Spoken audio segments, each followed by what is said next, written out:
नेपाल के संविधान की प्रमुख विशेषताएं भाग 2। राजतंत्रात्मक एक तरह से परिवेश को छोड़कर, राजतंत्रात्मक आवरण को छोड़कर नेपाल के संविधान ने गणतंत्रात्मक व्यवस्था को अंगीकार किया। सितंबर 2015 में अपनाए गए संविधान के अधीन भारत की भांति संसदात्मक व्यवस्था को अपनाया गया है, जिसमें राष्ट्रपति नेपाल का नाम मात्र की कार्यपालिका है और वास्तविक कार्यपालिका मंत्रिमंडल है, जिसका प्रधानमंत्री है। नेपाल में वर्तमान में प्रचलित संविधान की अनेक विशेषताएं हैं, जिनको कि हम विभिन्न बिंदुओं के माध्यम से स्पष्ट करेंगे। पहला है संविधान लिखित, निर्मित और कठोर। भारत और अमेरिका की भांति नेपाल का वर्तमान संविधान लिखित और निर्मित होने के साथ कठोर भी है।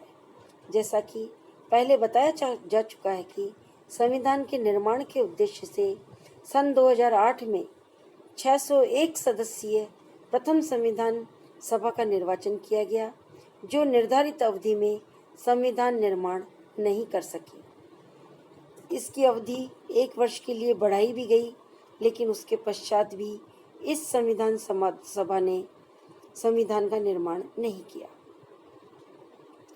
2000 भंग में से भंग कर दिया गया 12 में। इसके स्थान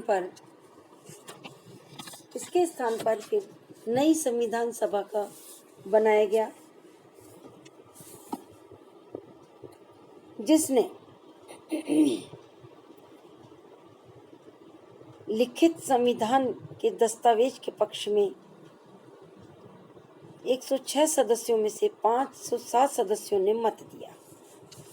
वर्तमान संविधान में कुल 308 अनुच्छेद एवं 34 अध्याय है। इस प्रकार कहा जा सकता है कि नेपाल का संविधान एक संविधान सभा द्वारा निर्मित है, जो लिखित है, जिसमें संशोधन हेतु संसद के 2/3 सदस्यों के समर्थन की आवश्यकता होती है। ब्रिटेन के अलिखित सरल संविधान से ठीक विपरीत भारत और अमेरिका की भांति यह एक लिखित और निर्मित दस्तावेज है।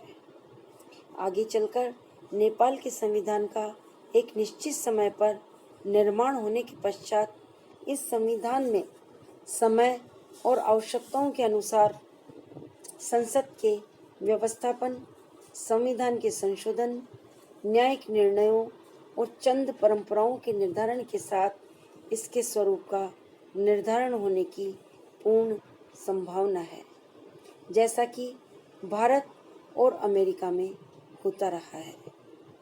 इस प्रकार कह सकते हैं कि नेपाल का संविधान लिखित, निर्मित एवं कठोर है। दूसरी विशेषता है इसकी गणतंत्र और जनता का शासन या जनता का संविधान। आज नेपाल में राष्ट्रपति, प्रधानमंत्री, कार्यपालिका और व्यवस्थापिका के सभी सदस्य जनता द्वारा प्रत्यक्ष या अप्रत्यक्ष रूप से निर्वाचित किए जाते हैं। इनमें से कोई भी पदाधिकारी वंशानुगत नहीं होने से इसे गणतंत्रात्मक कहा जाता है। नेपाल के संविधान का स्रोत सार्वजनिक इच्छा होने के कारण इसे जनता का संविधान कहा जाता है। संविधान की प्रस्तावना में स्पष्ट शब्दों में घोषित किया गया है कि हम नेपाल के संप्रभु नागरिक इस शासन विधान की रचना, स्थापना और स्वीकार करते हैं। जब नेपाल के संविधान को जनता का संविधान कहते हैं, तो इसका आशय निम्न 3 बातों से माना जाता है। पहला, संविधान के अंतर्गत शासन को आत्मनिर्णय का अधिकार प्राप्त है, अर्थात वह अपना संविधान बनाने का पूर्ण अधिकार रखते हैं। दूसरा, संविधान में प्रभुता, संपूर्ण देश की जनता में निहित है। और तीसरा, संप्रभु होने के कारण जनता को शांतिपूर्ण या अन्य तरीकों से कुछ भी करने का अधिकार है। यदि कोई सरकार अधिनायक का आचरण करती है तथा संविधान का उल्लंघन करती है तो जनता को विद्रोह करने का अधिकार है। इस प्रकार जहाँ तक तीसरी बात का प्रश्न है, आज बल इसी विचार पर है कि जनता वैधानिक और शांति मार्ग अपनाते हुए निर्वाचन के समय सरकार बदल सकती है। नेपाल के संविधान की तीसरी महत्वपूर्ण विशेषता संविधान की प्रस्तावना है। नेपाल के संविधान का प्रारंभ ही प्रस्तावना से होता है, जिसमें संविधान के स्वरूप का पूर्ण दर्शन प्राप्त हो जाता है। इसमें नेपाल की जनता की संप्रभुता को दर्शाया गया है। इसे संवैधानिक व्यवस्था का दर्पण भी कहा जाता है। समस्त प्रकार के भेदभाव, छुआछूत को त्यागते हुए अनेकता में एकता के सिद्धांत को अंगीकार किया गया है। देश की बहुभाषा, बहुधर्म, बहुसंस्कृति, क्षेत्रीय विविध प्रकृति का सम्मान और स्वीकार करते हैं। आर्थिक उन्नति, समानता का प्रयत्न होगा। जाति, धर्म, क्षेत्र, भाषा, लिंग के आधार पर कोई भेदभाव नहीं किया जाएगा। नागरिक स्वतंत्रता, मौलिक अधिकार, मानवाधिकार, वयस्क मताधिकार, सामूहिक निर्वाचन, प्रेस की पूर्ण स्वतंत्रता, योग्य और तटस्थ न्यायपालिका होगी। विधि का शासन होगा। एक समृद्ध राष्ट्र का निर्माण करेंगे। संघात्मक, प्रजातंत्रात्मक, गणतंत्रात्मक व्यवस्था को अंगीकार करने का उद्घोष किया गया है। इस प्रकार संविधान की प्रस्तावना में उन सब बातों को स्पष्ट रूप से उल्लेखित किया गया है जिन पर नेपाल की शासन और प्रशासनिक व्यवस्था की संरचना निर्भर करती है। चौथी विशेषता है संसदीय शासन व्यवस्था, अर्थात ब्रिटेन और भारत की भांति नेपाल में संसदीय शासन प्रणाली की स्थापना की गई है। संसदीय शासन के अनुरूप नेपाल में कार्यपालिका की द्वैधता विद्यमान है। नेपाल का राष्ट्रपति सिर्फ नाम मात्र का वैधानिक प्रधान है, जबकि कार्यपालिका की वास्तविक शक्तियां उन मंत्रियों के हाथों में है जो संसद के सदस्य होते हैं। उसके विश्वास पर्यंत ही अपने पद पर बने रहते हैं। संविधान में स्पष्ट शब्दों में लिखा गया है कि केंद्र और राज्य दोनों स्तरों पर संसदात्मक व्यवस्था अपनाई जाती है। नेपाल में केंद्रीय स्तर पर 2 और राज्य स्तर पर व्यवस्थापिका का केवल एक ही सदन है।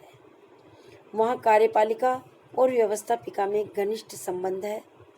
प्रधानमंत्री अन्य मंत्रियों की नियुक्ति संसद के बहुमत दल में से की जाती है। कार्यपालिका संसद के प्रति उत्तरदायी है। मंत्रीगण संसद सदस्य होने के नाते विधियों का निर्माण करते हैं और उन्हें व्यवस्थापिका में प्रस्तुत करके स्वीकृति पश्चात क्रियान्वित करते हैं। सभी मंत्री एक ओर तो कार्यपालिका प्रधान है तो दूसरी ओर वे संसद सदस्य हैं। इस नाते वे कार्यपालिका और व्यवस्थापिका में संतुलन स्थापित करते हैं। कार्यपालिका को नियंत्रित करने के लिए व्यवस्थापिका के पास अनेक तरीके उपलब्ध हैं, जैसे संसदीय प्रश्न, कटौती प्रस्ताव, अविश्वास प्रस्ताव इत्यादि।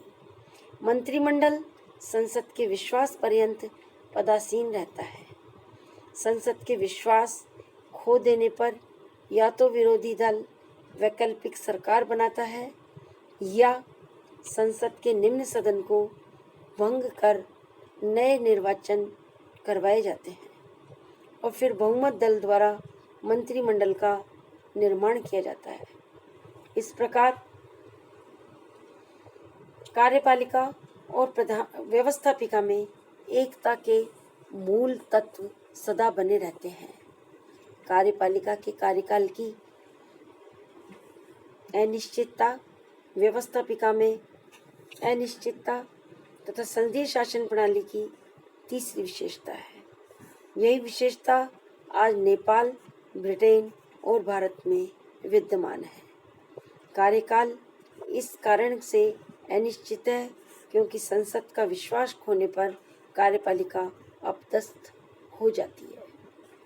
इसी के साथ नेपाल में शासन का संघीय स्वरूप अपनाया गया है, अर्थात बहुत ही लंबे काल तक नेपाल में एकात्मक शासन व्यवस्था रही, जिसे नवीन संविधान ने त्याग कर शासन के संघीय स्वरूप को अंगीकार कर लिया। संघीय व्यवस्था की समस्त विशेषताएं आज नेपाल में मौजूद है। वहाँ शासन का दोहरा स्तर पाया जाता है, जैसे एक संघीय स्तर और दूसरा राज्य स्तर। इस तरह से वहाँ दोहरी सरकार पाई जाती है। देश को 7 राज्यों में विभक्त किया गया है।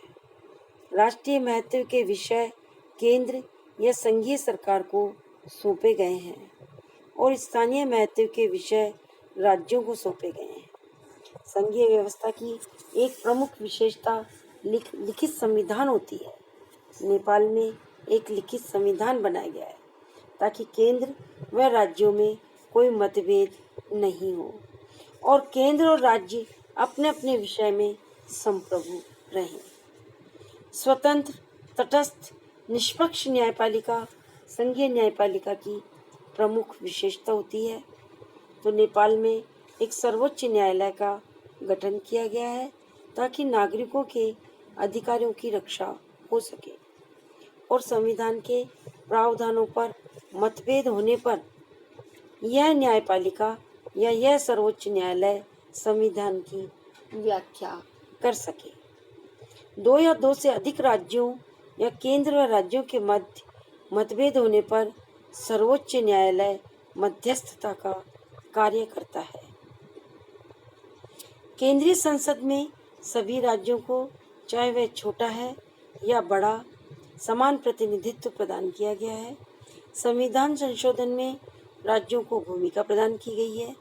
संघात्मक व्यवस्था की एक गौण विशेषता नेपाल ने भारत की तरह अंगीकार नहीं की है, जैसे वहाँ नागरिकों को दोहरी नागरिकता प्रदान नहीं करके केवल इकहरी नागरिकता ही दे रखी है। भाग 2 में इन विशेषताओं का उल्लेख करते हुए इसे यही विराम दिया जाता है। नेपाल के संविधान की अन्य विशेषताओं का विवेचन या चर्चा भाग 3 में करेंगे।